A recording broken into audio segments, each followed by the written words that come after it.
เข้าพรรษาออกพรรษา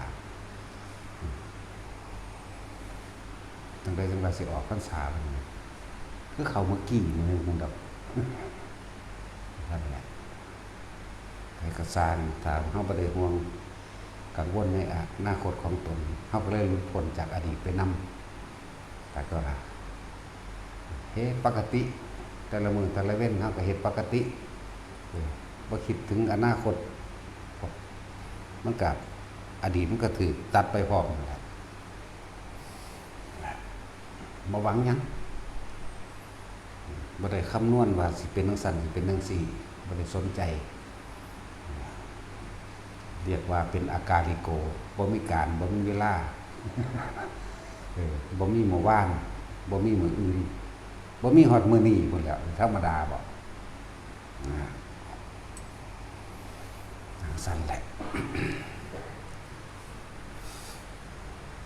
สิบอกไปตามประเพณีก็สิเฮ็ดไปตามประเพณีแต่ว่าเป็นพุทธประเพณีคือถ้าเป็นวันที่15ค่ำเดือน11เป็นวันเสด็จลงจากดาวดึงส์เฮาก็เฮ็ดไปตามประเพณีนั่นแหละที่ว่าตักบาตรเทโวโรหณะพวกเทวดาทั้งหลายลุกะเทวดาภูมิเทวดาแม้กระทั่งอากาศเทวดาฮอดพญานาคพุ่นล่ะมาตักบาตรนำสั่นแหละแต่ก็เป็นวันที่สวรรค์นรกมนุษย์เห็นกันในมือเดียวนั่นแหละก็ในมือเดียวนั่นแหละที่ว่าเปิด3โลกให้เบิ่งผู้ใดมีโอกาสได้ทำบุญอุทิศหาผู้มีพระคุณมารดาบิดาปู่ย่าตายายญาติต่างๆตลอดทั้งเจ้ากรรมนายเวรสรรพสัตว์ทั้งหลายก็ว่าไปมีโอกาสในมื้อนั้นถ้าพ่อสิพ้นเขาก็พ้นไปเลยอยู่เด้ตัวเปรตบางชนิดพ่อพ้นแล้วพ้นไปเลยบางชนิดก็อาจจะได้แค่ว่าได้กินข้าวอิ่มจักมื้อนึงคาบนึงก็ยังดีในมื้อนั้นนรกก็หยุดทำความร้อนพวกอนันตริกรรมบ่ได้ขึ้นมาดอกแต่ว่าก็เศร้าฮ้อนอยู่เศร้าฮ้อนเศร้าใหม่อยู่แต่ก็ค่าอยู่ของเก่าบ่ได้ขึ้นมาเสวยอีหยังนำเขาดอกแต่อันอื่นๆได้ขึ้นมาอยู่พวกจิตทั้งหลายเหล่านั้นเขาสิจื้อเอาญาติของเขาในคณะศาสตร์สุดท้ายที่เขามีความผูกพันนั่นแหละวายศาสตร์สุดท้ายบางที่มันเป็นกลับนึงเป็นอสงไขยนึงแล้วก็มีแต่ว่าไปจื้อเอาญาติได้บัดนี้ญาติบางคนไปนิพพานแล้วก็มีญาติบางคนอยู่พรหมโลกก็มีอยู่สวรรค์ก็มีมันเป็นคือเมื่อวานของเขานี่นึงเด้แต่ว่ามันล้านปีแล้วจังซี่แหมนี่เทียบว่าเข้าใจง่ายเด้แต่สิไปเทียบแต่ว่ามัน2กลับแล้ว3กลับแล้วนี่กันไปใหญ่แหละเนาะแต่ว่าสำหรับเขาเองเหมือนกับเมื่อวานมื้อนี้15ค่ำเดือน11นี่นรกหยุดทำงานสิเคยฮ้อนเคยใหม่เคยหยังก็แล้วแต่ถ้าเคยทรมานต่างๆนานาสารพัดมื้อนั้นสิบ่ฮ้อนบ่ใหม่สิเป็นเหมือนปกติสิเป็นเหมือนปกติเลยนั่นติเป็นเพราะว่าพุทธานุภาพฤทธานุภาพเป็นจังซั่นเป็นพุทธาธิษฐานสำหรับพุทธเจ้าโปรดสัตว์นรกนำบ่ถ้าคือจังเฮาเห็นนั่นที่เขาเจ้าวาดภาพไว้เนาะยกมือท่วมหัวเต็มอยู่นั่นนะแต่ความจริงก็เป็นจังซั่นแบบนั้นแล้วก็โอกาสที่สิได้แสวงหาผลทานบุญกุศลกรรมดีต่างๆจากญาติแสวงหาด้วยบัดญาติบางพวกไปเกิดเป็นมิจฉาทิฏฐิเห็นบ่ล่ะพูดลบกันอยู่ทางอิสราเอลพุ่นลบกันอยู่ต่างประเทศพุ่นยิงกันตุ่มตามอยู่บ่ได้รู้จักแนวนี้เด้จังว่ามันน้อยหน่อยเด้อพวกเฮาบ่ธรรมดาเด้พุทธศาสนาเปรียบดุจดังว่าแค่ปลายเข็มในโลกนี่นึงเด้ถ้าเฮาเหลียวเบิ่งท้องฟ้าเป็นดุจดังว่าปลายเข็มที่จิ้มขึ้นไปบนท้องฟ้านึงเด้แม่นบ่ล่ะจังซั่นแล้วตัวยาก พวกเขาก็คิดถึงโอกาสของพวกเขาที่ว่าที่มีวันนี้ที่ได้รู้ที่ได้ยินที่ได้เห็นบ่ว่าวัดใดก็ช่างเถอะเสียแบบประเทศไทยมันน้อยๆน้อยๆเด้อันที่ว่าอริยะเจ้าหลายๆอันอื่นๆก็มีนิดๆหน่อยๆเด้แต่ว่าบ่ถึงขั้นอรหันต์ดอกก็ที่อยู่โสดาบันอากาศที่มีอยู่นะประเทศจีนมีพระสงฆ์หลายกว่าหมู่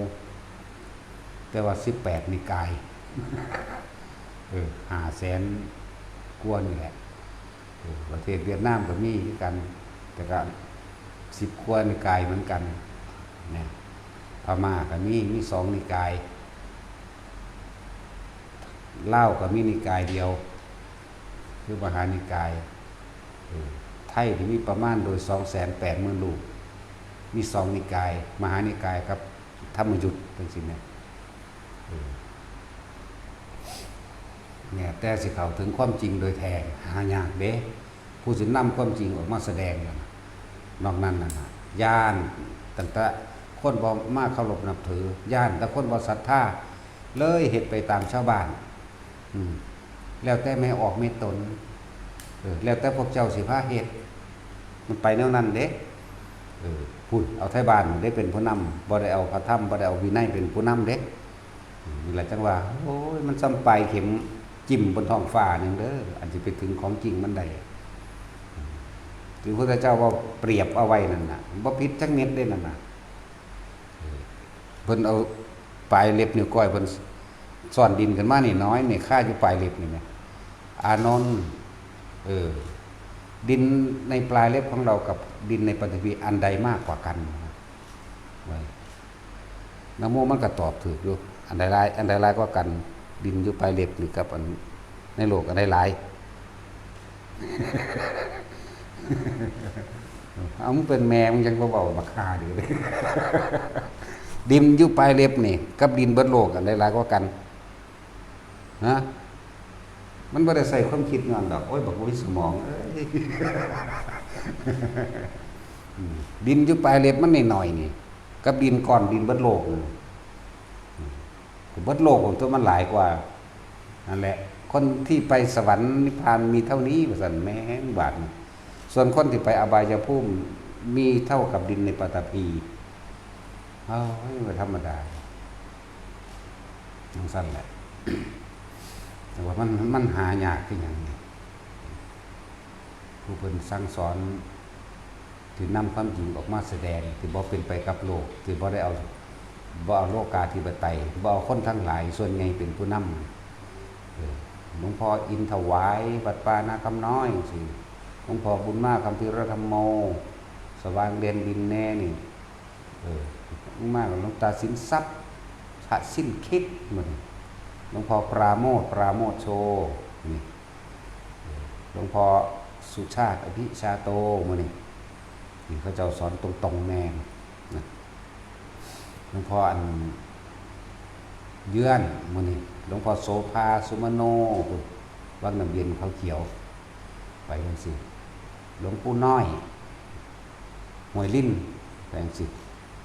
แล้วก็หลวงพ่ออีหยังอยู่มุกดาหารนี่นะนั่นแหละอีกองค์นึงอาจารย์ตะวันไปจังซี่อยู่อันโอ้ยอีหยังดอกลืมละลำปางนี่แหละอาจารย์ตะวันวัดหยังแน่ละหมู่นี่แหละผู้ใดใกล้หม่องใดก็ไปหม่องหันจักบ่ล่ะผู้ใดใกล้หลวงปู่น้อยห้วยลิ้นปะนวนก็ไปผู้เขาจะสอนตรงๆแนวมันบ่มีพิธีรีตองบ่มีบวงสรวงบ่มีหยังนั่นแหละบ่อ้อมค้อมก็ไปหม่องจังซั่นผู้ใดอยู่แถวอุบลหลวงตาสินทรัพย์บางสิวัดหยังบ่อน้ำพระอินทร์นี่ก็ไปผู้ใดอยู่ใกล้หลวงพ่อท่านสุรินทร์ศรีสะเกษมื้อนั้นหลวงพ่อเยื่อนก็ไปหาผู้จังสั้นหลวงพ่อปราโมทก็ไปหาผู้จังสั้นหลวงพ่อประโมทหลวงพ่อโสภานี่ก็ไปหาผู้คนสอนตรงนี่พ่อ10อยู่ว่าบ่มันเนาะหลวงพ่ออินถวาย วัดนาคำน้อยเรื่องสิไปหม่องสั้นๆพวกเขาเจ้าสอนตรงบ่ได้บวงสรวงบ่ได้บูชาบ่ได้จัดพิธีอันเชิญเทวดงบันไดหยังนะไปหม่องตรงๆโลดหลวงพ่อหยังลั่นๆนี่ล่ะอันนึงจุมุกดาหารมื้อนี้นะมันสั่นล่ะสันตะวันมื้อนี้ก็ไปลำปางไปก็เลยว่ามันหายากคือไปเข็มจิ้มบนท้องฟ้าสิได้หาสิได้ยินได้ฟังความจริงนะบ่ได้เกี่ยวกับการบวงสรวงบ่ได้เกี่ยวกับการตั้งพิธีนั่นพิธีนี่สะเดาะเคราะห์สะได้แขะเองบ่ได้เกี่ยวกันเลยนะบอกมองให้ที่แต่ละคนถ้าแสวงหาได้ความจริงก็ไปหาผู้คนเว้าความจริงแต่พวกนี้เขาเจ้าบ่ได้ง้อไผบ่ได้เว้ามวลคือเขาว่าให้เฮานั่นพระอะไรมีแต่กูกับมึงเพิ่นว่าอีสัตว์มึงมาฟังกูหาโคตรพ่อโคตรแม่ว่าหยังนี่เหลือพระมีแต่กูกับมึงว่าซั่นโอ้ยอีสัตว์ไผก็สร้างผู้สะอ่อนโอ้ยอีสัตว์เอ้ยไอ้เหี้ยโอ้บ่แม่นมันจำกัดชนิดสัตว์พูดเนาะแต่ว่าเหี้ยมันก็เป็นเหี้ยสัตว์ชนิดเดียวต้องไอ้สัตว์และอีสัตว์มึงมาฟังกูหาพ่อมึงเหรอทั้งสี่เด้ว่ากูสิเงินตีกูบ่ได้เงินเป็นเด้ว่าเฮาสิไปตกอยู่ใต้อำนาจกิเลสเพิ่นคือเนาะกูบ่ได้เฮ็ดเพื่อว่านั่นเด้โอ้ยอีห่าแถมทั้งสัตว์ทั้งห่าพร้อมเสียเขาเคารพนอบน้อมเพราะคนมีกิเลสโอ้ยมึงทางได้โอ้ยอีสัตว์เห็นสั่นแล้วว่าเฮาบ่มวลมันบ่ได้ตกอยู่ใต้อำนาจเงินทองของไผบ่ได้ตกใต้อำนาจเงินทองบ่ตกอำนาจยุทธามรดศักดิ์บ่ได้ตกอำนาจยุทธลาภสักการะบ่ได้ตกอำนาจใดๆทั้งสิ้นบ่มีนั่นแหละด่ากูดีหลายกูก็ด่ามึงแหละอีสัตว์ไอ้สัตว์หรืออีสัตว์นี่เหลือพระมันว่ากูบ่ได้เป็นพระกูก็ยังบอกอยู่ว่ากูบ่เป็นพระสู้อยากให้กูเป็นหยังสู้ก็ใส่เสื้อเอาตัวสู้ก็ใส่เสื้อเอาตามสู้สิอยากให้เป็นตัวยากหยังเนาะสู้สร้างขนาดใดสู้ก็ใส่เสื้อสู้ก็ปรุงแต่งจินตนาการให้มันถึงอกถึงใจเขาอกเข้าใจสู้ก็คักตัวสู้อยากให้กูเป็นงัวเป็นควายสู้ก็ใส่งัวใส่ควายเข้าไปอยากให้เป็นเป็ดเป็นไก่เป็นเหี้ยสู้ก็ใส่เข้าไปตัวโอ้ยอีสัตว์สารพัดสัตว์เดี๋ยวใดสู้อยากให้กูเป็นเลยสู้ก็ใส่เอาเองตัวนี่เหลือพระกูบอกแล้วว่ากูบ่เป็นพระกูบ่เป็นหยังอีกจังว่าเป็นตัวอย่างที่ดีโอ้ยอีห่าสแตกแดกเราอยู่ซุมือเขาเบาแมงยังกับแนวจังซี่นี่ไปหาอันหลักบักม่วงป่อบักม่วงกระดันเขาอยู่ก็เลยเนาะแล้วกูสิเงินติโคตรพ่อโคตรแม่คือถือว่าได้คอยด่าได้ด่ากูดีหลายกูบัดกูด่าขึ้นเอาแม่กูด่าหัวเด้กูให้ด่าศูนย์หน้าแดงตาดำก็สูเด้นั่นล่ะผูกอาคาตไว้หลายๆตัวเอาเป็นเม็ดไส้ใส่กระสอบใหญ่ๆเด้อกูสิอาคาตมึงเบิดเท่าดินเบิดกระสอบนี่ว่าผูกไว้ตัวเพิ่นดูมึงสิเห็นกูอยู่บอกว่าอยากหัวเว้ยแต่ของก็ยังอยู่จังสั่นอันนี้ครับอยากเจอบอกบานเนาะนักก็เก่าเลยในวันตักบาตรเทโวแต่ผู้ใดมีโอกาสมากเรียกว่าอาทิสร้างบุญบารมีของตนเองนั่นแหละอันหนึ่งเขาได้มาใส่บาตรแล้วก็อุทิศไปให้แก่ญาติ สิเข้าใจว่าญาติที่มีมาแล้วในอดีตจนถึงปัจจุบันโลดถ้าสิเน้นอันนึงเด้อค้ำใส่ค้ำอุทิศบุญก็สิว่าขอผลทานบุญกุศลกรรมดีที่ข้าพเจ้ากระทำมาแล้วตั้งแต่อดีตตอนต้นจนถึงปัจจุบันณขณะนี้จงถึงแด่มารดาบิดาของข้าพเจ้าที่มีมาแล้วอดีตจนถึงปัจจุบันญาติของข้าพเจ้าทั้งหมดที่มีมาแล้วในอดีตจนถึงปัจจุบันเจ้ากรรมนายเวรทั้งหมดตลอดทั้งสรรพสัตว์ทั้งหลายไม่มีที่สุดไม่มีประมาณทุกหมู่เหล่าบรรดามีขอท่านหลายได้รับผลทานบุญกุศลกรรมดีแล้วจงมีความสุขเถิดสาธุก็ว่าไปเอาแค่นี้ก็ต้องไปขออย่างอื่นเด้อสำหรับผู้ใส่สำหรับผู้มากก็ดี เขาจะมีโอกาสแก้ไขอย่าขอเน้นย้ำว่าจะไปขอลำขอรวยขอถูกหวยจะไปขอแม้กระทั่งขอสุขภาพแข็งแรงก็อย่าขอมันเกิดมาตายไปแห้งมันสิแข็งแรงไปทั้งไหนเดินเกิดมาแล้วบ่ป่วยบ่ตายมันบ่มีเด้มันสิฟังความจริงที่เพิ่นแสดงนี่บ่ได้นี่คือความจริงกำลังด่าคนอยู่นี่แหละแต่ด่าหมามันบ่เข้าใจก็ต้องด่าคนตัวเนาะหรือด่าสัตว์เพิ่นว่าพระพุทธเจ้าเว้าเอาแต่คิดเบิ่งเด้อสัตว์ทั้งหลายนี่ล่ะเห็นว่าล่ะเพิ่นบ่ได้บอกว่าคนทั้งหลายเด้สัตว์ทั้งหลายแน่จะบ่ใส่อีสัตว์คือเฮาซื้อเพิ่นเว้ารวมเลยสัตว์เบิดจังล่ะเทวดากับสัตว์อินพรหมยมยักษ์ทั้งหลายกับสัตว์ถ้าว่าธรรมดาเราเป็นบดาติคิดว่าเพิ่นด่าก็ด่าหั่นแล้วคิดว่าเพิ่นบ่ด่าเพิ่นก็บ่ด่าเด้ล่ะเนาะสัตว์ทั้งหลายโลดเด้เพิ่นผู้ใดว่าบ่ด่าเด้อโมฆะบุรุษแต่ว่าหยังโอ้ยบักบ่แม่นคนความหมายนั่นน่ะเห็นบ่ล่ะบักบ่แม่นบักบ่แม่นมนุษย์พร้อมเด้นั่นน่ะมันก็เลยสัตว์อันทั่วไปพี่อีกเด้นั่น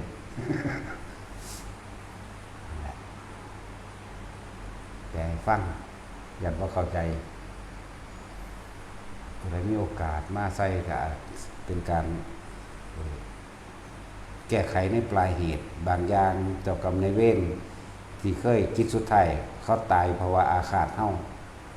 เขาตายเพราะว่าอาฆาตด้วยความโกรธ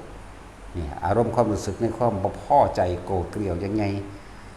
อาศัยการตั้งจิตวิธีตั้งไว้ว่าเป็นน้ำบักนี่ละเฮ็ดกูเป็นน้ำบักนี่ละด่ากูกูได้ตกนรกนี่กูมีโอกาสแล้วกูได้ขึ้นไปแก้แค้นขึ้นนะอาฆาตขึ้นมาแก้ขึ้นนะพอดีเฮามาใส่บาตรใส่หยังเรียบร้อยเฮาอุทิศไปจังซี่นะสั่นแหละบางที่ก็ได้รับส่วนบุญส่วนกุศลเหล่านั้นไปเกิดในที่ดีเมื่อไปเกิดในที่ดีแล้วก็อาจสิเปลี่ยนใจให้เกิดสำนึกไม่ได้กลับกลายมาซอยเหลือเฮาที่หลังเอง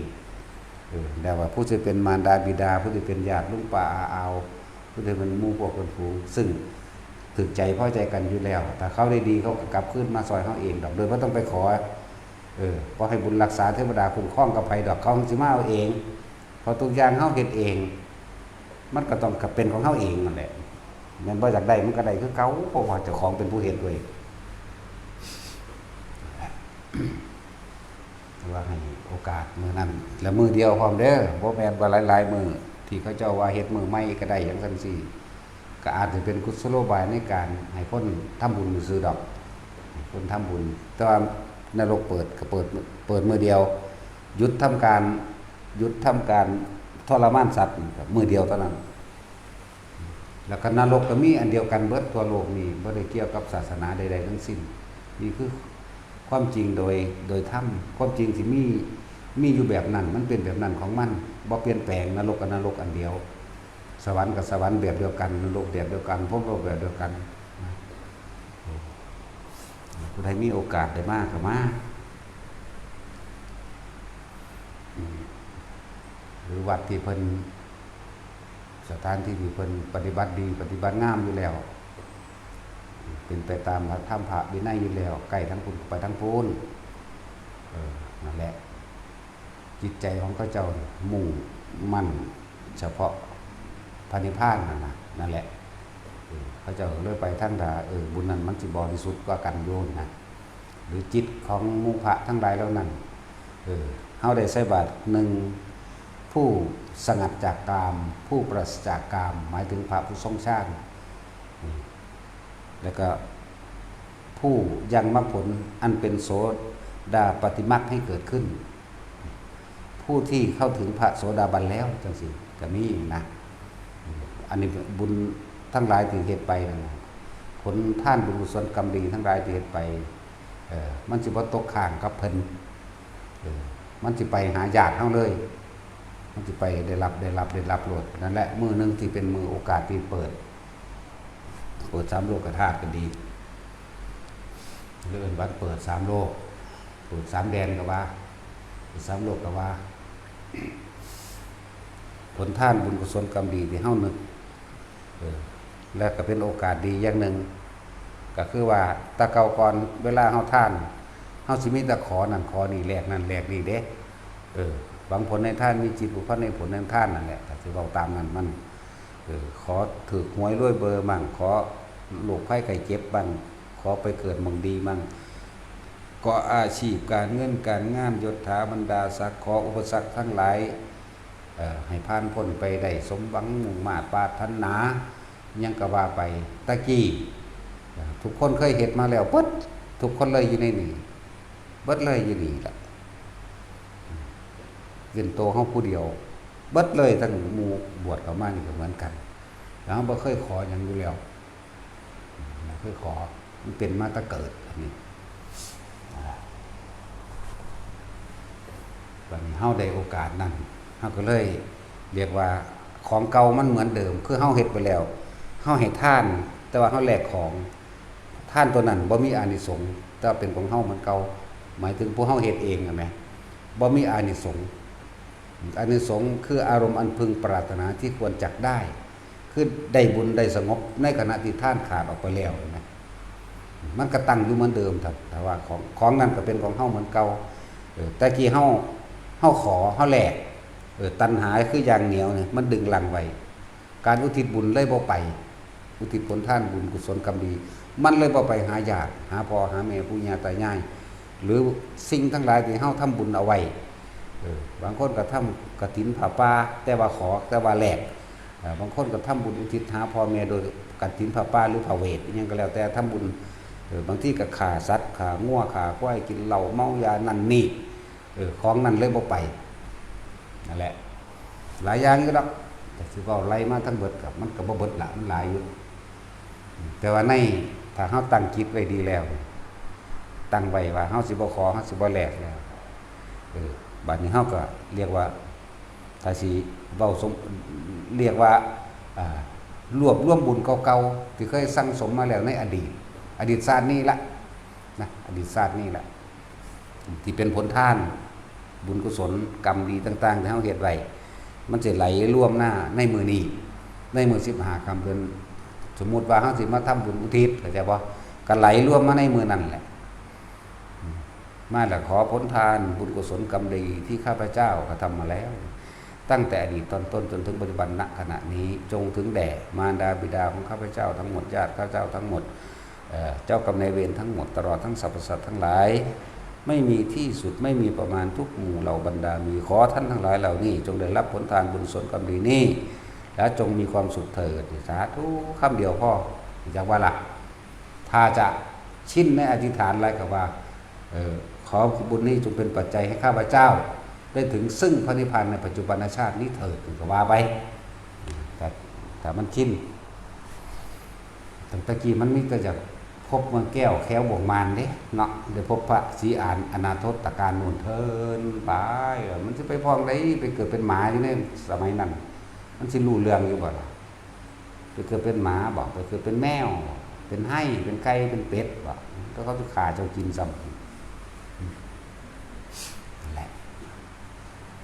ฟังเข้าใจเด้อ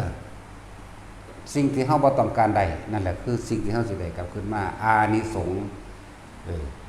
ท่านก็ยังเหมือนเดิมบัดนี้อานิสงส์มันสิย้อนกลับขึ้นมาเอาเองโดยที่เฮาบ่ปรารถนาในความอยากได้ นั่นแหละมันสิมาของมันเองดอกบ่ต้องห่วงเรื่องว่าถ้าพ่อแม่พ้นแล้วหมายถึงพ้นออกจากนรกเปรตวิสัยหรือเดรัจฉานหยังก็แล้วแต่ไปในทางที่มีกำลังสูงกว่าพ่อแม่นี่เท่าได้ศาสตร์ก็สร้างบ่ทันเห็นกลับมาซอยเหลือลูกคือเก่านั่นเป็นคนกับคนก็สร้างสิมีความรู้สึกคือลูกกูโลดมันสิเป็นจังซี่มันจะเข้าไปซอยอุ้มสู้สนับสนุนหลายอย่างเป็นลักษณะนั้นเหมือนกันกับคนที่เคยเกิดเป็นมารดาบิดาของพระพุทธเจ้ามาเกิดเป็นมารดาบิดา500ชาติเกิดเป็นพ่อเป็นแม่ของพระพุทธเจ้ามาถึง500ชาติเกิดเป็นลุงเกิดเป็นป้าของพระพุทธเจ้ามาอีก500ชาติเกิดเป็นพี่ชายเกิดเป็นพี่สาวอย่างละ500ชาติเกิดเป็นตากระยายอย่างละ500ชาติเกิดเป็นปู่กระยายอย่างละ500ชาติเกิดเป็นครูบาอาจารย์อันเป็นฤาษีชี้ไพ่กับอย่างละ500ชาติเบิ่งมันในศาสตร์สุดท้ายมาเห็นพระพุทธเจ้านี่พอแต่เห็นพระพุทธเจ้าเท่านั้นล่ะโอ้ยแลนเข้าไปกอดโลดผู้พอไปเห็นกับลูกไปอยู่ใส่มานั่นแม่ก็คือการโอบกอดลูกจับแขนจับบายเบิ่งบังหันมื้อนี้ตบเบิ่งลูกข้างลูกมันบายเบิ่งตีนเบิ่งแข้งเบิ่งขาลูกไปอยู่ใส่มาพ่อกับแม่น่ะตามหาตั้งนานนั่นบุคคลผู้คุ้นเคยตั้งแต่พ่อแม่นศาสตร์นี่หูไหลมานี่อำจักศาสตร์ก็บอกมานี่อยู่พ่อกับแม่ก็500ชาติใช่มั้ยเป็นปู่กับย่าก็ยังละ500ชาติอีกแน่พันแล้วมั้ยตาก็ใหญ่500ชาติอีกมันพันหาแล้วมั้ยเป็นพี่สาวเป็นพี่ชายยังละ2,000แล้วเบิ่งดูมันจักศาสตร์แล้วนี่เพิ่นแค่โดยประมาณว่าซื่อๆเด้เรียกว่าบุคคลผู้คุ้นเคยเป็นพ่อเป็นแม่นั่นแหละจังแสดงธรรมให้ฟังหลายอย่างจังได้บรรลุนั่นแหละเพิ่นเก็บเหมือนกันกับพระโมคคัลลาภาษาลิบุตรที่ว่าระลึกถึงบุคคลผู้มีบุญคุณคือเพิ่นสิเรียกว่าโปรดเอาพอเอาแม่เพิ่นเองนั่นแหละจังเป็นยุดังว่าที่มาของวันอุลัมพนสูตร15ค่ำเดือน7ก็อย่างนึงวันเฉพาะมารดาบิดาทั้งหากพ้นได้7ชาติอย่างนึงว่าผู้ใดมาตักบาตรเทโวในมื้อนั้นก็พากันนึกเอาคำนี้ได้ไว้เด้อจื้อเอาเขียนเอาแล้วทองเอาตัวเขียนไว้แล้วก็ทองเอาให้มันขึ้นปากคล่องปากขึ้นใจเจ้าของเองนั่นผู้ประมาณนี้ก็สร้างผู้ได้ตักบาตรเทโวหลวงพ่อโสภาหลวงพ่ออินหลวงพ่อใดก็แล้วแต่นะไปอย่างน้อยๆพวกเฮาก็เป็นผู้สงัดจากกามผู้ปราศจากกามในขณะนั้นเราทุกองค์ต้องทรงชั้นเป็นบวชเข้ามาแล้วทรงชั้นในอาทิตย์เดียวก็คล่องหรอกเฮาบ่ได้มีเรียกงานการสร้างอีหยังเฮาบ่ได้กังวลกับการจะไปหาเงินหางานหานั่นหานี่มันเฮ็ดเป็นอยู่แล้วล่ะนั่นแหละเริ่มมาเป็นผู้สงัดปราศจากกามคือความยินดีพอใจในรูปในรสในกลิ่นเสียงไม่มีในขณะนั้นจิตเป็นอุเบกขาเป็นจิตนึงเป็นผู้มีสติรู้อยู่ในความรู้สึกในกายนะมันเลยเป็นแต่สิว่าบริสุทธิ์กับบริสุทธิ์ทั้งจิตอาจจะพันบริสุทธิ์ทั้งปัญญาก็ได้แต่ว่าเป็นทางที่ดีเองนี่ก็เป็นว่าเป็นองค์แห่งการทำให้แจ้งซึ่งโสดาปัตติมรรคโสดาปัตติผลบางองค์ก็อาจจะทำให้แจ้งซึ่งสกิทาคามิมรรคหรือสกทามีคามิผลเด้บางองค์ก็อยู่ในขันธ์อนาคามิมรรคอรคามิผลเด้บางองค์ก็อยู่ในอรหันตมรรคจังซี่นะนั่นแหละมันก็มีอยู่ในนี้แหละทั้งสั้นถึงว่าให้ทุกคนไปเลือกเฟ้นเอาเลือกเฟ้นสรรหาสถานที่ที่สิเฮ็ดให้เกิดอานิสงส์มากในการให้ทานเพราะว่าตัวเองยังบ่อาจสามารถที่ตัดใจอะไรจากเรื่องของโลกได้คนที่บวชได้จิตใจต้องกล้าหาญเด็ดเดียวขนาดเด้มันธรรมดาเด้ทั้งกล้าหาญทั้งเด็ดเดียวทั้งเด็ดขาดมันบ่แม่นของสิมาบวชได้ง่ายๆได้ไผก็ดีแต่บ่มีอุปนิสัยในการสั่งสมมาบ่ง่ายบวชนั่นถ้าง่ายมันก็เต็มจักพอล้านตัวในประเทศไทยนี่ 280,000 นึงคน70ล้านมีคนบวช 280,000 ประเทศจีน650,000ประเทศเวียดนามมีเท่าไรล่ะ3-4 แสนหรือบ่ถึงดอกลืมแล้วประเทศเวียดลาวมีประมาณ 20,000เขมรมีอยู่ประมาณ 40,000ประมาณนี้แหละพม่าพม่าก็หลายพม่าหลายอยู่อะไรว่าใน3 แสนถึงเท่าไรนี่แหละประมาณนี้แหละแต่ว่าไทยเขาจำได้แต่ว่ามัน280,000มี2นิกายพม่ากับมี2นิกายนี่แหละเรื่องสั้นเรามีอันเดียวอันนี้ว่าเป็นแบบนั่นแน่ละมันหายากอยู่เด้ปัญหาสรุปแล้วนี่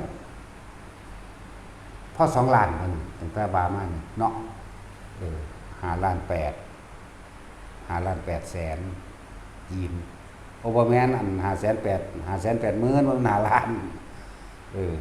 580,000แล้วก็พม่าก็หลายพม่าถึง4 แสน 3 แสนแน่มันก็ไปเท่าไรแล้ว5 แสน 6 แสนกว่าเอามาบวกใส่กับลาวซะจังเป็น7 แสนซะมาบวกใส่ญี่ปุ่นบักกี่พันญี่ปุ่นกับ10,000 20,000นี่นั่นแหละญี่ปุ่นกับมีอยู่2 ล้านละไป คน 7,200 กว่าล้านแต่ว่ามีภิกษุนักบวชทั้งหลายเหล่านี้จัก2 ล้านนะไกลกันบ่ล่ะบัดนี้จังมาคัดกรองเบิ่งดูนี่ภิกษุนักบวชพูดตรงต่อความจริงตลอดทั้งพระวินัยนี่มันสิมีพ่อเมินบ่วะมีพ่อเมินบ่พูดตรงต่อพระวินัยนะแต่ก็บ่ได้ประมาทเขาแม้นบ่ตรงบางที่พวกเพราะความอยู่รอดในศาสนาของเขาก็เฮ็ดแบบญี่ปุ่นจังซี่ก็เฮ็ดไปสิ้นเดก็เฮ็ดไปแบบจีนจังซี่เพื่อความอยู่รอดในศาสนา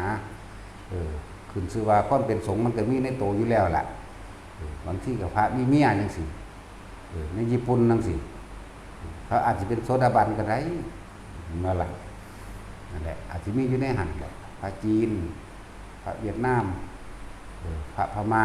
อันนี้หลายอยู่ดอกเกี่ยวกับโสดาสกิทาคาแล้วก็สิขึ้นไปมีอยู่ดอกพระลาวสิก็มีอยู่โสดาสกิทาคาอรหันต์มันนี่ก็สิมีอยู่ในไทยก็หลายก็โมหลายก็บ่พอร้อยดอกหลายก็บ่พอร้อยดอกพูดถึงว่าซื่อๆแล้วถ้าไผสิเชื่อบ่เชื่อก็สร้างได้ล่ะเนาะตัวไผตัวมันได้แนวมื้อนี้นั่นแหละหรือว่าเฮาเอาความจริงออกมาว่าไผสิเคารพนับถือบ่เคารพนับถือบ่ได้สนใจมองหันเด้เฮาบวชตรงกับพระพุทธเจ้าเฮาเฮ็ดพระอภิธรรมพุ่นเด้เฮาบ่ได้ไปอย่างอื่นเฮาบ่ได้ศรัทธาคนเด้เฮาบ่ได้ศรัทธาลาภสักการะเด้เฮาบ่ได้ศรัทธาว่าคนผู้นี้เคารพกูหลายบ่ได้เกี่ยวกันเลยเด้น่ะบ่ได้มีประมาณในใจเฮาเลยน่ะเดี๋ยวมันจึงบ่เงินไผเดี๋ยวกระดากูอีกละบาท จะไปใส่บาทให้มันแดกอุ้ยกูบ่ได้ให้ผู้ใดมาใส่ดอกเขาใส่เอาเองกูบ่แม่นคนบาปเนาะถ้าแน่จริงออกไปหากินเองสิว่าซั่นกูทิ่มมาเบิดแล้วพอกัน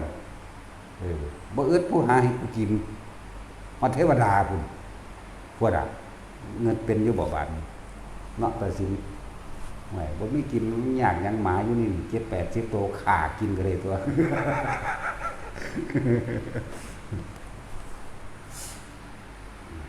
ทั้งหมาทั้งแมวตัวนี้1 แมวใส่หยวกกินเป็นรวดไปหยังนั่นแหละคนบักหลายๆเนาะบัดนี้สิเขาได้พบพ้อความจริงนี่มันน้อยจริงเด้ว่าคงเป้งทั้งด่าหมาสีแมงไปบ่อนหายากอยู่เด้เนาะแต่สิ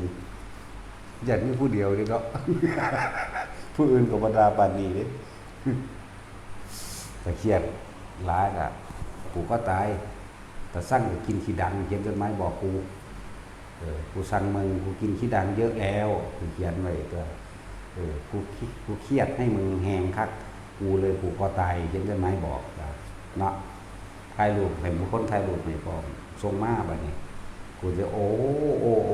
กูเชื่อแล้วว่ามึงเครียดเนาะว่ามึงผูกคอตายอีก นี่น้อยเครียดก็เอากับแม่นี่ผูกคอตายโลดเนาะว่าเครียดจังเสียต้องถือฟ้ามือต้องถือแสจังเป็นแมงอย่างแต่มันมึนบอกแก่ยาก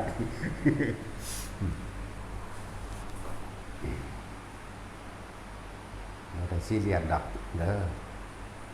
ว่าไปหาแต่ซีเรียสหลายพวกเจ้าไปเพ่งไปเกรงเอาอย่างกับมักผลขนาดนั้นแต่ว่าเฮาว่างจิตเป็นกลางให้มันเป็นกับพ่อบ่ได้ไปคำนวณคำนึงเอาว่าจะต้องบรรลุนั่นบรรลุนี่ดอกก็ต้องไปเกรงกับมันแค่สบายทุกคนก็อยู่ในการทรงฌานเจริญฌานของเฮาเองอยู่ในจุดอุณาโลมอยู่ในความรู้สึกในกายเฮาเองสิเป็นหยังก็สร้างบ่เป็นหยังก็ตามบรรลุหยังบ่หรือบ่บรรลุหยังก็สร้างบ่จำเป็นต้องไปหวังกับมันจะไปคาดคะเนหยังกับมันครับแค่ทำความรู้สึกตัวได้เท่าตายนี่เอาละใช่ว่าอะไรรู้สึกตัวโดยลมมั่งรู้สึกตัวโดยอาการปิติอยู่ระหว่างหน้าผากมั่งโดยกลางหัวมั่งโดยระหว่างทำกลางอกมั่งว่างรู้สึกตัวอยู่ได้หันแหละนั่นแหละเราต้องไปหวังว่าเขาต้องบรรลุนั่นบรรลุดีเขาต้องหูนั่นเขาต้องหูนี่ว่าต้องไปอยากหูมาแล้วก็แค่นั้นนั่นแหละมียังหูมาเห็นมาว่าจุดอันสุดเนี้ยก็แค่นั้นแหละนะว่าสิเป็นสวรรค์แต่ละอันแต่ละหม่องแสนโกรธโลกธาตุแค่นั้นแหละบ่มีอีหยังตั้งเฮาเห็นเฮาเอากันเองอยู่นี่ก็พอแห้งแล้วนี่ไปเอาหูอื่นๆดีแค่นั้นแหละเห็นไหมเขาใจเข้าไว้แค่นั้นแหละว่าได้เลยบ่มีหยังเป็นตาสะอื่นสะอ่อนจักเม็ดหรอกนั่นแหละหลายอย่างให้รักษาความจริงในตนเองไว้คำว่าความจริงรักษาความจริงในตนเองรักษาจริงวางใดจริงว่าตนแรกเป็นที่พึ่งของตนจริงว่าสัตว์โลกเป็นตามกรรมหรือจริงว่าเฮากระทำสิ่งใดเฮาจะรับผลสิ่งนั้นจริงว่าเกิดแต่ต้องแก่ต้องเก็บต้องตายแน่นอนหนีบ่พ้นรักษาความจริงจริงว่าบ่ปรารถนาความจะใดดีมีเป็นอย่างอีกนี่จริงแล้วก็ให้รักษาปัจจุบันขณะรู้ลือสุขตัวด้วยตัวเองนี่ให้รักษาอยู่แค่นี้แหละนี่น้องก็มาหาเจ้าของคือเก่าบางคนก็อยู่กับลมได้ตลอดเห็นเจ้าของหายใจเห็นตัวเองทำงานขนาดนั้นนะความคิดอย่างหนึ่งตัวเองหายใจอย่างหนึ่งดูอย่างหนึ่งมันจะแยกของมันออกเองสิแต่จริงแค่นี้ถ้าพูดได้จริงซ้ำนี้ได้โอเคแล้วไปเฮ็ดไปตายนึงเราก็ได้เฮ็ดไปนั่งอื่นเด้เฮ็ดไปนี่เฮ็ดไปตายที่สิว่าตายบ่มีนั่นแหละทุกคนแต่มันยังนั่นนี่ว่าท่านเป็นท่านใดความดีคำว่าดีนี่ต้องบ่เบียดเบียนทำลายผู้ใดผู้หนึ่งเสียชีวิตทรัพย์สินหรือบุญมันนี่คำว่าบุญกับความดีมันรักษามันไว้เฮ็ดได้ซ้ำใดก็เฮ็ดไปตามที่เฮ็ดได้เพียงแค่ว่าแม้กระทั่งว่าอันความสงบเย็นใจของตัวเองเอิ้นว่าบุญอันเกิดจากการอนุโมทนาส่วนบุญส่วนความดีของผู้อื่นเฮ็ดก็ให้อนุโมทนาเอาเห็นเขาใส่บาตรตามข้างหนทางก็สาธุในใจเฮาเฮาบ่ได้ฮอดกล่าวคำว่าสาธุโดยซ้ำไปมันยิ้มๆเข้ามาในใจเฮาเองเลยนั่นแหละคือมันโมทนาของมันเองพระเพิ่นเดินบิณฑบาตตามข้างถนนทาง9รูป10รูปองค์เดียว2องค์จังซี่เฮายิ้มในใจเฮาโลดดอกนั่นแหละถือว่าเป็นคนที่เก่งที่กล้าที่เป็นมหาบุรุษจังบวชได้นะก็โมทนาในบุญกุศลตัวนั้นของพระเจ้าแค่เห็นป้ายวัดซื่อๆเขาก็ยังโมทนาได้เห็นป้ายวัดเห็นคนเอาขนมนมเนยให้คนทุกคนยากเห็นคนซอยเหลือกัน เข็นรถซอยกันเฮาก็ยังโมทนาเนาะเอาขนมให้เด็กน้อยเฮาเห็นมันก็โมทนาโลดนะทั้งเจ้ามันก็สาธุขึ้นในใจมั่งมันก็ยิ้มปลื้มขึ้นมาเอาเองเด้ส่วนมากมันบ่ค่อยปากค่อยเว้าแต่ว่ามันเป็นความปลื้มขึ้นมาเลยนะมันเป็นความปลื้มขึ้นมาเลยนั่นคือมันโมทนาเองจิตโมทนาไปลักษณะนั้น เห็นคนซอยเหลือคนเฒ่าคนแก่ไปเยี่ยมไปยามกันคนในโรงพยาบาลมื้อนี้เฮาก็ดีใจนำความรู้สึกมันสิปลื้มขึ้นมาโลดมันจะเป็นของมันโดยบ่ต้องว่าสาธุก็ได้แต่คำเว้าบอกซื่อๆเด้ออันว่าสาธุนำเขามื้อนี้ ว่ายังเห็นคนเขาปล่อยปลาหรือว่าซอยสัตว์ต่างๆมื้อนี้เฮาก็ยังสาธุมันเป็นความรู้สึกที่บึกขึ้นมาเลยปลื้มขึ้นมาเลยเฮาขี่รถไปตามทางต่างๆก็สร้างเห็นวัดซื่อๆเฮาก็ยังโมทนาก็สิเว้าโดยคำเว้าก็บอกว่าบุญที่ท่านกระทำเรียกว่าสร้างสถานถ้ำหรืออาวาสแห่งนี้วัดแห่งนี้ข้าพเจ้าขอเป็นผู้มีส่วนบุญกับพวกท่านทั้งหลายเหล่านี้ด้วยเถิดนี่เป็นแค่คำเว้าแต่ว่าซุมื้อนี้มันเป็นเวิร์บขึ้นมาโลดเห็นวัดบ้านนั้นบ้านนี้ก็สร้างมันบ่ได้เกี่ยวกันเฮาสิเอาแต่แนวมันสบายใจแม่เอิ้นว่าบุญอันเกิดจากการอนุโมทนาบุญนั่นแหละผลขวายในทางบุญคือจังเฮาแนะไปนี่แหละไปมันเด้อไปหาหลวงตาสินทรัพย์วัดป่าบ่อน้ำพระอินทร์เด้อเพิ่นสอนดีสิไปมันเด้อวัดป่านาคำน้อยขออินถวายเด้อไปนี่ก็นี่เอิ้นว่าเฮาแนะนำไปในทางที่ดีทางที่เกิดความสงบเย็นเป็นบุญพอโสภาเด้อพวกว่างน้ำเขียวเด้อน้ำเย็นเด้อก็ว่าไปพอปุณมาเด้อคุณฝะอยู่ทางหุ่นละอยู่ทางสกลก็ว่าไปพอ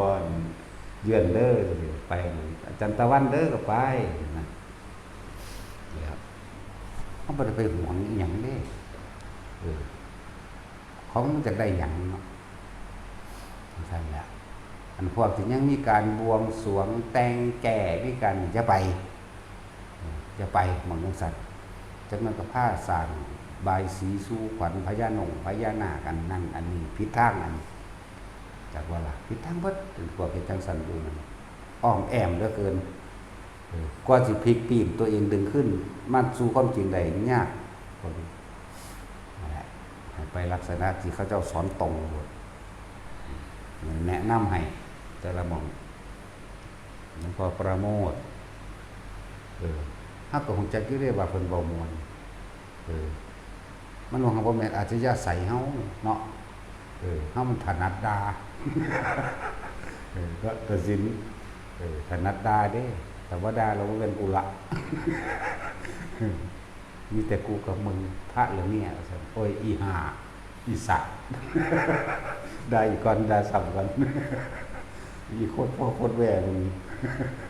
คือซั่นแล้วนั่นแหละคนละอย่างกันสิมันไปคือกันถ้าจะได้แบบใดก็มาเฮ็ดเอาตัวเนาะใครอยากได้แบบใดก็มาเฮ็ดเอาตัวเฮาบ่อยากได้เด้แต่ว่ามันเป็นไปซื่อๆอันดานี่เขาว่าแหละพูดไปเปรียบใส่ว่าพุทธกาลนี่มีสั่นโอ้ยอีสามึงบ่เห็นบ่พระปีรินทวัชชะอันมันบ่เห็นดอกว่าเพราะมันสิไปว่าเนาะเข้าใจว่าจังสั่นโอ้ยไอ้ถอยไอ้สะทุนไอ้สัตว์ไอ้เหี้ยก็คักเลยนี่แล้วหลวงพ่ออันนั้นหลวงพ่อปีรินทวัชชะน้องเบิ่งหน่อยว่าจังสั่นแล้วหลายอย่างฟังหลวงปู่ตื้อก็ได้ผู้ใดอยากรู้จักดีเอาจักกันบ่ของหลวงปู่ตื้อตัดสินจะได้ฟังบ่นะโมธรรมดาบ่ผู้ใดได้ฟังสิรู้จักเลยว่าสิเทศน์ไปแนวใดอีพ่อใหญ่ปู่เจี๊ยะมื้อนี้เอาเถอะแม่เอาเถอะแม่วัดแตกไว้แล้วพวกคุณหญิงคนนายรับบ่ได้เพิ่นเว้าความจริงเพิ่นบ่ได้เว้าความหลอกลวงเลยล่ะนะเนาะ ไปหาฟังมึงเอาเด้ออีอีพ่อใหญ่บัวก็เอาลองเบิ่งแม่เพิ่งตึงขึ้นมาเห็นหน้าซึ้งขึ้นมาผู้หญิงกับผู้ชายหลุดแล้วเฮานี่เราสุภาพหลายจังว่านี่สั่นแล้วเนาะลองเบิ่งคะแนนมันต่ำใจแล้วแทนที่สิดึงเข้ามากูเป็นหยังคือเป็นทั้งสี่มันยอมรับความจริงตัวปานนั้นว่าปฏิบัติธรรมเนาะบละกิเลสจักน้อยเลยมีแต่เอาเพิ่มเด้พวกโมโหให้เพิ่นนั่นน่ะเพราะว่าเพิ่นเว้าบ่ม่วนองค์นั้นเว้าม่วนนั่นเห็นบ่มันเอาแต่บ่รังเกียจผู้นี้มันก็เอาทั้งสองนั่นแหละหลงเต็มที่เลยเด้อนะผู้นั้นเว้าม่วนผู้นี้เว้าบ่ม่วนมาด่าเฮาซ้ํปันว่าปฏิบัติว่าซ่านบ่ทันเข้าถึงความจริงอยู่ว่าตัวเองน่ะยังยึดหรือเป็นความจริงยึดเป็นความจริงที่หลงไม่รู้ตัวนะแต่เฮาฝึกหัดปฏิบัติของเฮามากนะสิบ่ถึงด่าบ่มีจักเทื่อดอกจะให้ด่าหนักๆซ้ํยั่วให้เพิ่นด่าซ้ํเด้หาแต่วิธีไปยั่วเพิ่นว่าท่านมันบ่ได้ฟังเด้อันนั้นเด็ดๆก็โดยเฉพาะอีพญาวัวนี่แล้วพญาวัวนี่แต่เฮาบ่เฮ็ดจังซั่นเพิ่นก็บ่เทศเปรี้ยงป้างเลยเพิ่นก็บ่ด่าโคตรพ่อโคตรแม่เนาะแล้วว่าซั่นอันนี้มันก็ถึงใจมันเลยโอ้ยถึงใจแล้วเฮาจะเข้าใจเพิ่นเว้าเฮาก็ฮู้เลยล่ะหลวงพ่อปราโมทย์เพิ่นเว้ามวลไพเราะเพราะพริ้งแต่เฮาก็บ่เอาองค์นี้เพิ่นด่าไพเราะเพราะพริ้งแต่เฮาก็บ่เอาแม้กระทั่งคำว่าบ่เอาขนาดนั้นเด้อบ่แม่นบ่เอานี่คือเอา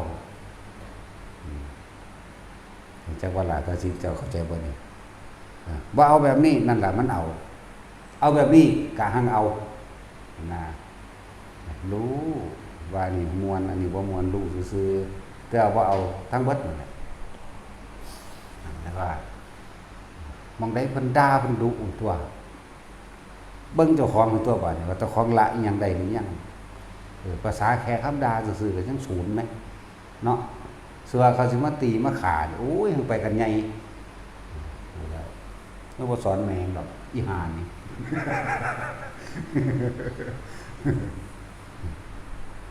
มันศูนย์มันแล่นหาหม่องไผเลาะพอพิงอยู่หลายองค์นึงว่าหลวงตาสิริอินทศิริวัดผู้พานิมิตอย่างพุ่นละทั้งพุ่นละทั้งนำพ้องทั้งกระนวนพุ่นละนี่ไปเลยผู้เพิ่นเป็นพระดีผู้เพิ่นก็เป็นพระดีที่เว้ามานี่พระดีทุกองค์นั่นแหละมีแต่เฮาน่ะบ่ดีบ่เป็นพระพร้อมจะเป็นแม่หยังบ่นอกแต่สิแล้วถ้าเขาสิให้เป็นเด็กอันนี้มึงให้กูเป็นสัตว์กูก็เป็นแม่นว่าล่ะอีห่ามึงด่าไผด่ามึงนั่นแหละเหรอนึกว่าด่ากูเหรอเด้เพิ่นก็ได้หยังก็เป็นตามนั้นแหละเป็นตามพุทธานั่นแหละพุทธาเป็นหยังกับผู้นั่นแหละจักว่าล่ะเอาทั้งเบิดนี่น้อมเข้ามาใส่ความรู้สึกเจ้าของเด้อความรู้สึกเจ้าของเป็นหยังอยู่บ่พอใจกับอันใดพอใจกับคำไพเราะเพราะพริ้งพอใจหรือบ่พอใจให้เบิ่งเข้ามานี่มันยึดหยังอัตตาตัวตนจักจั่วคำว่าอนัตตามันคือหยังขาดออกจากความรู้สึกว่าเป็นของเฮาขาดออกจากความรู้สึกในความยึดมั่นถือมั่นในสิ่งทั้งหลายทั้งปวงเลยอนัตตาจักว่าขาดออกจากความรู้สึกตอนคำเดียวเท่านี้ทะลุทะลวงแล้วนะพอใจก็บ่มีบ่พอใจก็บ่มีขาดออกจากความรู้สึก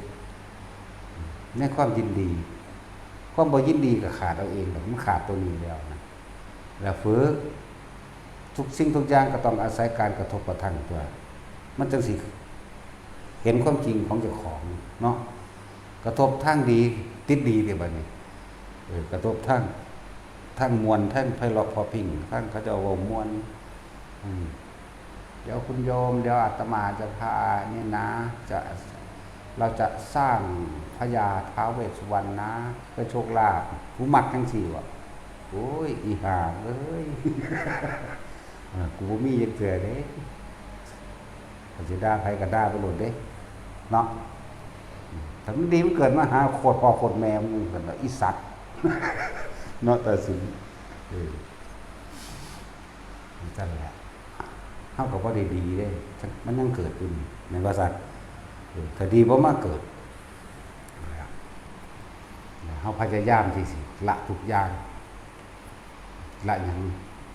ทุกอย่างมาร่วมอยู่ในจิตเฮามาร่วมอยู่ในอารมณ์ความรู้สึกของเฮาคนเฮามันมีความรู้สึกที่ยินดีพอใจตัวเดียวนั่นมันจังเที่ยวพากันเวียนอยู่นี่เวียนไหวในวัฏฏะอันนี้วัฏฏะแปลว่าวน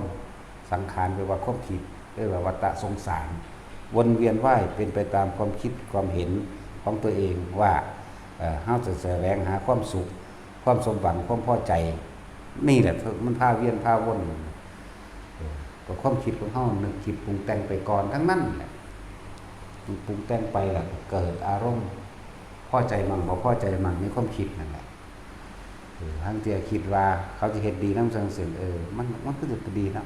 เอ้าแต่มันบ่ว่ากูดีเด้อซั่นนั่นถึงบ่พอใจมั่งบ่พอใจหยังพอเปลี่ยนปุ๊บปั๊บอยู่ตลอดบ่จักพวกเฮาจังว่าภาษาหากินซ้ำตายซึ่งมันก็น่าสิเข้าใจแล้วล่ะเนาะภาษาเกิดมาหากินซ้ำตายมันสิใหญ่เท่าใดมันก็บ่ทอโลกกับคนบ่มีอีหยังสู่ไฟได้ดอกเนาะเอาไปจูดเอาไปเผาถิ่มคือเก่าตัวมันสิงามปานใดนี่มันเป็นสมบัติของไฟคือเก่าบ่ไฟก็ฝังมาวะทางจะบ่ได้ฝังบ่ได้ไฟเปื่อยไปลงน้ำก็มีบางพวกไว้แบบแต่รูปแล้วคือเกิดมาตายสิตายโดยวิธีใดก็คือตายนั่นเองและจังว่าให้ทุกคนนั่นหันเข้ามาเบิ่งดีๆเบิ่งความรู้สึกเจ้าของโตถ้ำโตจริงโตสุดยอดได้คำว่าความรู้สึกความรู้สึกพอใจหรือบ่พอใจมันมีหรือบ่มีถ้ายังมีอยู่ในสิ่งใดสิ่งหนึ่งแม้เพียงเป็นจุดเป็นต่อมเล็กๆน้อยๆพอใจนิดหน่อยก็เกิดสิไปว่าหยังกับเรื่องบ่พอใจหังเกิดในนรกสมตัวแล้วเอาโตตัวนี้มันคักๆได้เลยบอกมันอาสวะคืออารมณ์ความรู้สึกที่ยังคล้องอยู่กับความพอใจแม้เพียงนิดหน่อยก็เกิดไม่ธรรมดาจะว่าให้ทุกคนหันเข้ามาเบิ่งดีๆถ้าก็ต้องอาศัยแรงกระทบกระทั่งแรงสรรเสริญกับแรงด่านินทาสองอย่างนี้นะแรงตัวนี้แต่ยังเครียดให้คนด่าอยู่นะมันว่าท่านได้รู้เรื่องอะไรเด่นว่าท่านเข้าถึงความจริงอีหยังเลยเด่นแต่เครียดให้คนด่าแต่ดีใจกับคนย่อนก็เหมือนกันว่าเข้าถึงความจริงอีกคนหนักธรรมดาบอกความจริงว่าตัวเองหลุดพ้นจากสองถ้ำหรือยังนี่อะถ้ำกับถ้ำนี่บ่เอาทั้งสองเลย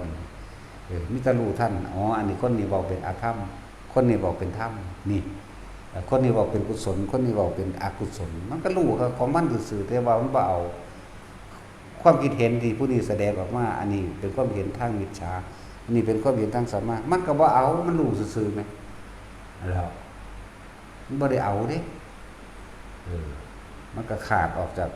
ความรู้สึกเรียกว่าอัตตาตัวตนเรียกว่า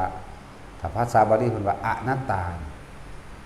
ขาดออกจากความรู้สึกในความยินดีพอใจจบเลยบ่มีตัวบ่มีตน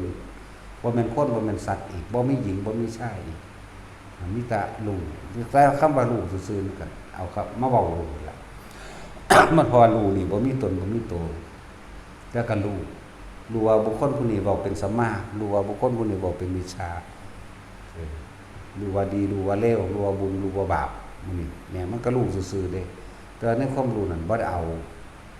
โอ้ยเป็นธรรมดาบ่อันแต่ว่าก็ธรรมดาจะบอกได้เนาะตัดสิน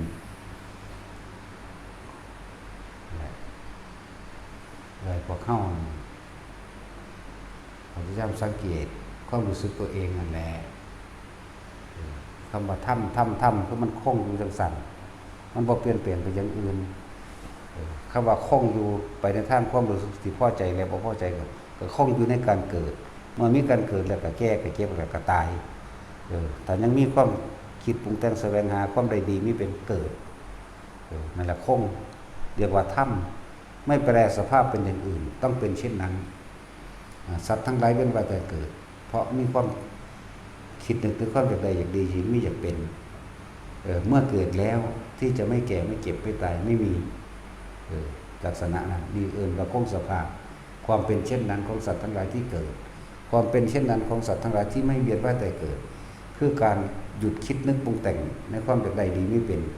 อารมณ์ความรู้สึกนี่ขาดออกนี่เป็นแค่คำบอกเป็นแค่คำบอกคำสอนหรือคนน้อมออกมาส่วนต่อของไปเห็นเอาเองแล้วมันสิหุ่นจักให้ตัวเองหรอกละใดหรือว่าละใดตัวของนั่นแหละสิหุ่นจักเองผู้อื่นบ่จักซ้ำตัวเฮาเองหรอกแล้วเรียกว่าเหตุและปัจจัยทั้งหลายถ้าเฮาละเหตุแล้วบ่มีหยังสิเป็นปัจจัยปรุงแต่งให้ไปเกิดได้อีกแล้วจังว่ามีการฝึกไปจังซี่แหละเฮ็ดไปจนเท่าตายฝึกก็ฝึกจนตายนั่นแหละขนาดพระพุทธเจ้าเพิ่นทั้งเป็นผู้รู้ก่อนหมู่ตัวว่าพระพุทธเจ้าแห่งผู้รู้ตัวเพิ่นก็ยังเดินจงกรมเพิ่นก็นั่งทำสมาธิของเพิ่นคือเก่าอยู่ไงนั่นแล้วใช่พระแต่ละองค์แต่ละองค์เพิ่นก็เฮ็ดของเพิ่นไปเพิ่นเอาที่พอเฮาเห็นแน่ท่านแน่คือหลวงปู่บัวจังซี่อีพ่อใหญ่บัวนี่แหละแล้วมันเท่าปานใด90กว่า98 90 97 98เดินจงกรมเพิ่นตุกตักไปบ่ได้ก็เอามือฝ้ายไปน้ำห้าวนี่แหมห้าวกุฏินี่แหมเด็ก19 29ก็เอากลับไปกลับมาอยู่หั่นเด้เพิ่นน่ะฝึกไปจนตาย จนนอนจนไปบ่ได้ขนาดนอนแล้วก็ยังฝึกเด้ฝึกอยู่ไสเอาฝึกอยู่ลมนี่เด้บ่ได้ไปฝึกแนวอื่นเด้บัดสุดท้ายว่าเวลาเท่าไหร่แล้วเอาละเราจะไปแล้วนะคุณเขาลมหายใจปั๊บเอาละเราจะไปแล้วนะตอนนี้เนี่ยแล้วพวกเข้าไปสิเหตุให้มันชินนั่นแหละบ่สนสิว่าเขาจะไปตั้งหวังไว้ว่าเจ้าของสิเป็นหยังพอกระสร้างมันดอกมันบ่จักได้มันนั่งได้หรอกแนวหมู่นี้มันจักได้จังบ่ได้แล้วไปตั้งว่าต้องบรรลุอรหันต์ตอนพระอรหันต์เป็นจังไดเป็นลอยๆอยู่บ่กินข้าวกินน้ำบ่ปากบ่เว้าบ่บ่ด่าคนเนาะหังด่าคนตัวพระอรหันต์เนี่ยเพราะว่าด่าหมามันก็บ่รู้เรื่องจังซั่นล่ะแต่ว่าให้อยู่ในสภาพคงไว้โดยปัจจุบันขณะคือลมเข้าลมออกมาบางองค์ก็อยู่กับจุดอุณาโลมโลดบางองค์ก็อยู่บนหัวเนื้อนาบโลดบางองค์ก็อยู่ระหว่างทำกลางอกโลดแต่มันอยู่จังสั่นก็รู้สึกตัวอยู่จังสั่นนั่นนะคือเฮาฝึกเริ่มปฐมฌานเป็นแล้วนี่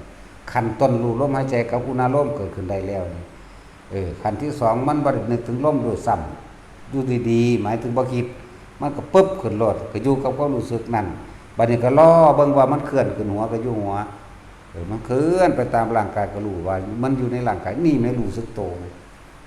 อยู่ทำกลางอกก็อยู่นั่นแหละปัจจุบันก็เลยก็อยู่แบบนั้นนั่นแหละสติก็ดีรู้สึกโตจิตหนึ่งอันเดียวกันเว้ามากอยู่จังสั่นรู้สึกโตอยู่จังสั่นเฮ็ดหยังก็เฮ็ดไปตัวบาดนี้ผู้สิหดน้ำต้นไม้หดไปผู้สิปลูกหุ้งก็ปลูกไปผู้สิเฮ็ดก่อสร้างกุฏิวิหารต่างๆเฮ็ดไปผู้กวาดตากวาดไปเพราะว่าใจคือความรู้สึกโตมันก็อยู่ที่คือเก่ามันบ่ได้อยู่นำใบไม้หรอกแต่ว่าโดยสัญญาหรือโดยสัญชาตญาณของมันก็เป็นของมันเอาเองมันก็ฮู้คือเก่านั่นแหละกวาดตาดก็ดีมันก็ฮู้ว่าสะอาดหรือว่าสะอาดมันก็ฮู้ในปกติของมันเองหรอกแต่ว่าความรู้สึกโตของเฮาอยู่พี่เด้ผู้ล้างจานล้างถ้วยก็ล้างไปแต่ความรู้สึกโตก็อยู่พี่อยู่กลางหัวกลางหน้าผากก็ว่าไป นี่เขาก็ล้างไปเขาก็หูจักก็ดอกป้าสะอาดว่าสะอาดนั่นนะ เน้นความรู้สึกโตโดยลมหายใจมั่งโดยอุณโลมหรือปิตินั่นแหละดวงสั่นแหละ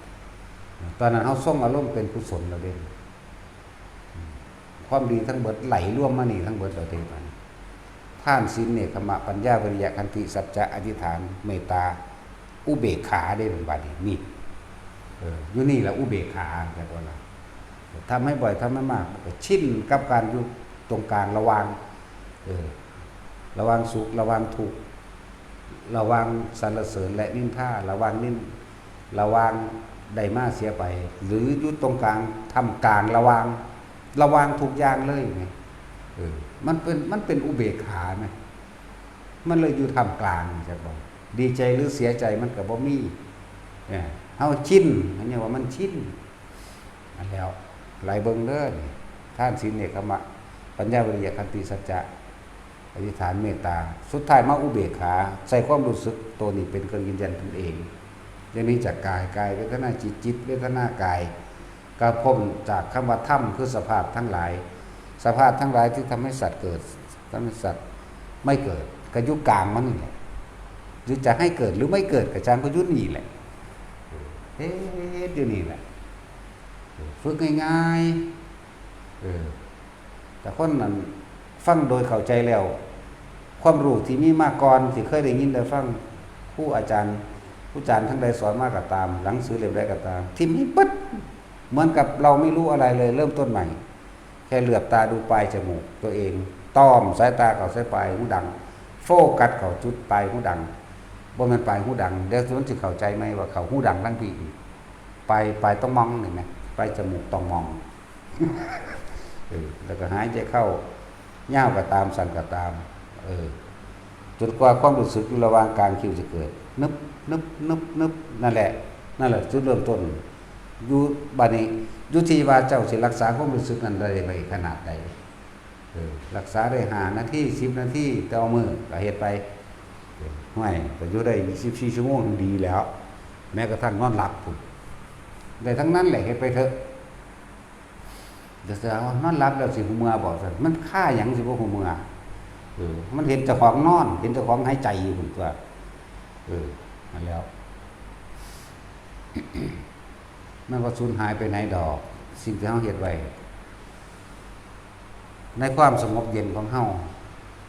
ตามธรรมดาเพิ่นว่าถ้าสิเว้าตามภาษาน่ะว่าจิตนี่มีความสว่างไสวบริสุทธิ์ดีอยู่แล้วเปรียบอยู่ดังว่าพระจันทร์บรรเพ็ญแต่ว่าพอเฮาเข้าไปมีแรงกระทบปุ๊บเฮากลับไหลไปตามแรงกระทบคือความคิดของเฮาไปตามแรงกระทบเพิ่นเรียกว่าเป็นดุจดั่งก้อนเมฆบดบังแสงสว่างแห่งพระจันทร์ถ้าเฮาน้อมมันเข้ามายามใดก็ซั่นแม้นว่าจะมีสิ่งที่กระทบความสว่างที่อยู่หลังม่านหมอกความสว่างความเป็นกลางความจิตเป็นกลางที่อยู่หลังขี้เมฆมันก็สว่างจังซั่นสวยจังซั่นแต่ว่าเฮาบ่ได้สนใจสิ่งที่จรเข้ามานั่นนะจรเข้ามากิเลสตัณหาจรเข้ามากิเลสจรเข้ามาตัณหาบ่มีความอยากใส่มันก็จบไปเลยล่ะมันก็แค่ว่าเห็นสิ่งนั้นเกิดขึ้นดับไปซื่อๆได้ล่ะนั่นแหละมันก็สว่างสวยของมันอยู่ในหันแหละขึ้นอยู่กับตัวเองเฮ็ดให้ได้นานเพียงใดนั่นเด้ขึ้นอยู่กับตัวเองเฮ็ดเด้เฮ็ดไปจนชินชินจนเป็นอัตโนมัติจนว่ามันเป็นขึ้นมาของมันเองพุ่นบัดนี้เลยเบิดการเฮ็ดบ่มีเจตนาในการกระทำอีกต่อไปแต่ว่ามันรู้ของมันอยู่ในหันรู้ในกายแล้วเป็นออโต้เพิ่นว่าคุณอยู่กับลมหายใจได้เลยอานาปานสัญญาหมายถึงชินกับตัวนี้นะผู้อยู่กับความรู้สึกกับเป็นความรู้สึกไปเลยรู้สึกตัวทุกพร้อมทุกขณะเป็นไปแบบนั้นเลยเด้นั่นแหละอันนี้เว้ายอดมันเลยได้อย่างแต่ละมื้อแต่ละเว้นเน้นเติมนี่แต่ว่าถ้าบ่ทันได้ถึงกับหัดสละความเห็นแก่ตัวสละว่านั้นเป็นของเฮาออกการให้ทานเป็นเบื้องต้นนี่แหละจังว่ามีผ้าเฮ็ดไปเรื่อยๆบ่ว่าตักบาตรเทโวก็สิเว้าให้มันตรงตามพุทธประเพณีแน่ ก็เอามือนั่นแหละ15ค่ำเดือน11มือเพิ่นเสด็จลงจากดาวดึงส์ตอนเช้าเฮาสิบิณฑบาตสำหรับวัดเฮาจะออกบิณฑบาตเป็นปกติโดยไปในเมืองเหมือนเดิมสาย1สาย2สาย3ก็ไปตามเขาเหมือนเดิมแต่ว่าผู้ใดต้องการที่สิมาใส่ตักบาตรเทโวนี่ก็ถ้าใส่อยู่ในวัดถ้าใส่อยู่ถนนหน้าวัดจังซั่นให้มันทันเด้เฮาออกบิณฑบาตเนี่ยก็อยู่ประมาณ 6:00 นอยู่แล้วประมาณ 6:00 นนะบึ้กว่าสิเข้ามาถึงในวัดมันสิไปทาง 6:00 นกว่าหรือสิ7:00แล้วล่ะนะพูดล่ะจนว่ากว่าสิถึงศาลาเลี้ยงสายยาวๆมาเรื่อยเอาแหละผู้ใดต้องการตั้งโรงทานก็โดยก็มาเฮ็ดนั่นแหละคาดเบ้าผู้ใดเคยเฮ็ดหรืออยากมาเฮ็ดก็มาเฮ็ดเรียกว่าท่านนี่ในนามของสังฆทานผมมอบเอาผู้ใดจะตั้งโรงทานเด้อเรียกได้ก็เป็นของหมู่สงฆ์ทั้งหลายเรานี่แล้วหลวงพ่อเป็นตัวแทนพวกเจ้าแจกทานได้เลยจังซี่นะผู้ใดกินไปยังไปกับสัตว์ก็จังมาร่วมอุทิศบุญเอาก็ได้ตัวนั่นบ่ล่ะสั้นแล้วเฮ็ดน้อยก็ได้น้อยเฮ็ดหลายก็ได้หลายอย่างเงี้ยแต่ว่าเฮาเฮ็ดตามใจที่เจ้าของเฮ็ดเด้ก็บ่ได้บอกว่าจำนวนเท่านั้นเท่านี้เด้แล้วแต่ถ้าสิบอกโอ้ยบอกน้อยๆได้พุ่นละบาทพุ่นละบาทเฮ็ดไปเท่าที่ตัวเองมีนั่นแหละอย่าไปบังคับบ่ต้องไปโดดใส่พวกเขามี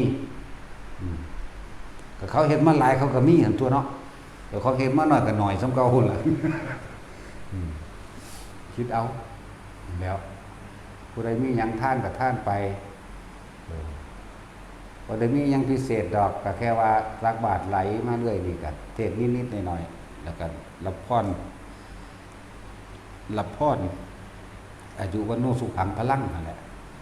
เป็นผู้มีอายุเป็นปกติเป็นผู้มีวรรณะสีผิวพรรณผ่องใสสุขังเป็นผู้มีความสุขทั้งกายและใจทำแล้วก็สบายใจ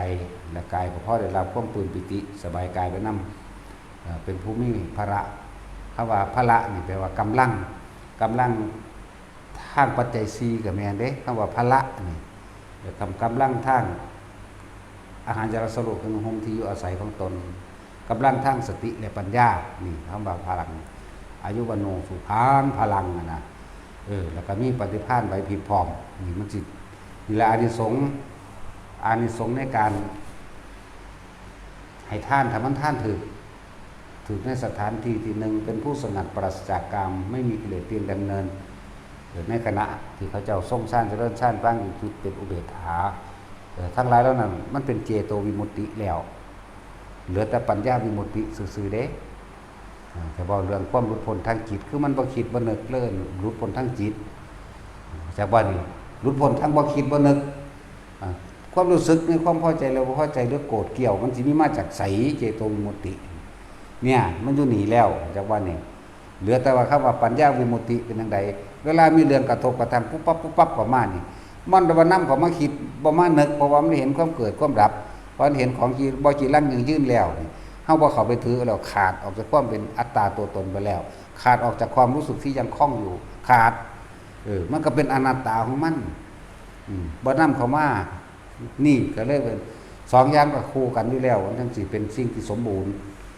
จังเป็นทั้งปัญญาวิมุตติเจโตวิมุตติปัญญาวิมุตติตีคู่กันความบริสุทธิ์หลุดพ้น2อย่างคู่กันสมถะภาวนาวิปัสสนาภาวนาก็เป็นของตีคู่กันที่สอนอยู่เดี๋ยวนี้แหละที่แนะนำทุกคนเฮ็ดอยู่เดี๋ยวนี้แล้วจังว่ามาสร้างกำลังให้มันแข็งสร้างสมาธิให้จิตมันตั้งมั่นแล้วมันก็เห็นสิ่งทั้งหลายเคลื่อนไปแต่ว่าเฮาบ่เคลื่อนไปตามสิ่งทั้งหลายที่มันแตกมันดับมันเกิดเท่านี้นึงได้ล่ะบัดนี้มันเห็นแล้วมันเริ่มบ่นำมาคิดมานึกท่านแล้วว่าเฮามันมีเป็นที่บ่แม่นว่าสิบวชมารวยเด้บ่แม่นว่าสิบวชมาเพื่อผู้ใดมาเคารพนับถือพร้อมแต่ว่าล่ะสถานที่นี้เงินเฮาก็บ่ได้ให้ถือบ่ให้ไปรับบ่นิมนต์หยังก็บ่ไปทั้งใดทั้งสิ้นเลยเฮ็ดว่า เขานิมนต์ดูหลายจนก็ว่าเขาเศร้าล่ะเพราะว่าบ่ไปเขาบ่ต้องประการแนวสั้นๆนะนั่นแหละจังว่าพระทั้งเบิดนี่ก็ต้องเข้าใจในนี่นะเพิ่นยังเพิ่นคือบ่นิมนต์มันบ่ถูกตามพระวินัยคนตายก็จักเล่นไฮโลเล่นไพ่จักสแตกแดกเหล้าอยู่เพราะฉะนั้นก็สิไปเฮ็ดหยังเสียเนาะเสียเบิดนั่นแหละเสียเขานั่นแหละแล้วเฮาก็ไปเสียเวลานำกับแนวสั่นจังหนังตาก็จะไปเห็นเถียงกันเวกวากยักไฮโลกันบ่ใจเล่นไพ่โกงซ่อนใส่แขนใส่เขินมีเบิดเนาะเขาเดียวพอขี่เหล้าเฮาอยากไว้วาบอีกอุ้ยสิไปหาแมงหยังบ่เห็นวานสิได้บุญดอกมันสิได้หรือบ่ได้แนวใดมันอยู่ตอนเป็นพี่เด้มันบ่ได้อยู่ตอนตายสิเอาพระไปสวดเด้สวดเป็นล้านๆองค์ก็บ่ได้มีหยังเด้นั่นแหละมันลืมคำถามเวลาเขาถามหยังโอ้ยจะสิถามเป็นหยังดอกก็อันนั้นอยู่เรื่อยดอกกันทำบุญกับพระหยังเพิ่นว่าเสมอกันไหมหยังโอ้ยเพิ่นบุญเกิดจากผู้ให้ไม่ใช่ผู้รับหมายถึงเฮาได้ตอนใดได้ตอนนั้นเลยจากบ่ล่ะเพราะว่าฝากคนทำบุญหรือทำบุญให้พระบ่มีศีลหรือว่าเอ้าตั้งแต่ให้หมามันก็ยังได้อยู่แล้วสิไปวายยังกับคนคำว่าสงบเย็นนี่จากว่านี่บุญเกิดจากผู้ให้ไปแล้วปุ๊บเฮาบ่หวังสิ่งใดตอบแทนนั่นแหละคือสงบเย็นแล้วเป็นบุญแล้วแต่ว่าอานิสงส์มันต่างกันตรงนี้นี่มันต่างตรงที่อานิสงส์พระผู้เพิ่นทรงฌานเจริญฌานได้เพิ่นก็ยอมสั่งสอนแสดงตามที่เพิ่นมีนี่เรื่องอานิสงส์อานิสงส์คือการได้ยินได้ฟังธรรมทำให้เกิดปัญญาคือรู้แจ้งจริงๆตามความจริงได้เทศให้เกิดศรัทธาอย่างที่กล้าหาญหรือมีกำลังเกิดขึ้นจนถึงขั้นปฏิบัติตนเองได้นั่นแหละอานิสงส์มันต่างกันอยู่แต่ว่าเรื่องว่าบุญได้เท่ากันนั่นแหละแต่เรื่องอานิสงส์บ่เท่ากันเท่านั้นเองบ่ซั่นเพิ่นก็ยังเว้าไว้อยู่เนาะท่านในสัตว์เดรัจฉานมีอานิสงส์100ให้คนพาลคนสันดานหยาบคนบ่มีศีลก็ 1,000ซั่นแหละคนมีศีลก็ 10,000ให้กับผู้สงัดจากกามหรือปราศจากกามสิ100,000คือผู้ทรงฌานนั่นแหละให้โสดาบันขึ้นไปอานิสงส์ประมาณไม่ได้อยู่ยังว่าอยู่เฮ็ดไปนั่นแหละอันนั้นแค่ในตำราแต่ว่าในของจริงนี่ในของจริงเฮาซอยเหลือคนเดินทางไกลคือเขาหิวมากจังซี่เขาหิวมากขอข้าวกินแน่หรือเฮาบ่ขอกระสร้างเฮาเห็นนางคกมกอยู่เฮาเบิ่งซ่อมเบิ่งลักษณะอาการแล้วอิดโรยบ่มีข้าวกินแล้วเด้เฮาเข้าไปถามหรือเฮาเอาข้าวให้เอาเงินให้เนี่ยเขาได้รับแล้วเขากินของเขาเองเฮานี่อิ่มแล้วเพราะว่าเฮาเป็นผู้ให้นี่แหละบุญมันเกิดแบบนี้นึงนี่เอาความรู้สึกจริงๆมันใส่ได้แจกขนมเด็กน้อยอิ่มแล้วเฮาเข้าใจบ่นี่ได้เอาขนมให้ผู้นั้นผู้นี้ไปเด็กน้อยจังซั่นเฮาบ่ได้อธิษฐานขอหยังเฮาบ่ได้ปรารถนาเรื่องว่าบุญคือความสงบเย็นเกิดจากผู้ให้ไม่ใช่ผู้รับส่วนผู้รับจะเอาไปเฮ็ดหยังก็สร้างเขาตัวบัดนี้สมมุติว่าเฮาทานเงินจัก 50,000ให้พระอรหันต์เพิ่นรับโยนกับไฟทวนศูนย์ใส่เพิ่นนั่นสิได้บุญอยู่บ่ละบาทนี่เพิ่นว่าล่ะเจ้าของบ่ฮู้จักเองพวกเจ้าอธิษฐานหยังพวกเจ้าปรารถนาหยังพวกเจ้าบ่พอใจหยังที่เพิ่นโยนใส่ไฟนั่นล่ะให้แล้วนี่มันได้ตอนนี้แล้วแต่ว่าพวกเจ้าบ่เข้าใจเองนะบุญเกิดจากผู้ให้ไม่ใช่ผู้รับแต่อานิสงส์มันต่างกันอานิสงส์เพิ่นย่อมแสดงธรรมให้แก้วกล้าอาถรรพ์ให้เกิดศรัทธาประสาทะเกิดความอยากฝึกอยากหัดอยากปฏิบัติเริ่มสาระออกไปเรื่อยสาระออกไปเรื่อยนะสั้นแล้วนั่นแหละอานิสงส์มันต่างกันอยู่จังซี่แหละอุ้ยมันเป็นเรื่องซ้ำนี่นึงยังว่าสิไปนิพพานบ่ได้ว่าสิเอาบุญไปเฮ็ดนั่นเฮ็ดนี้ยังว่าสิบ่เกิดอีกคือบ่เอาบุญอีก บ่กลับมาใส่อีกบ่กลับมาสนใจอีกเฮ็ดนี่เฮ็ดสละออกทั้งเบิดขึ้นแก่โลกทั้งเบิดคือถามหาอานิสงส์เอาไปหยังดูเนาะพอว่ามันจากได้ตัวมันจังมาเกิดมาตายอยู่นี่หากินหัวมึงนี่เนาะตัดสินเอาสมทาน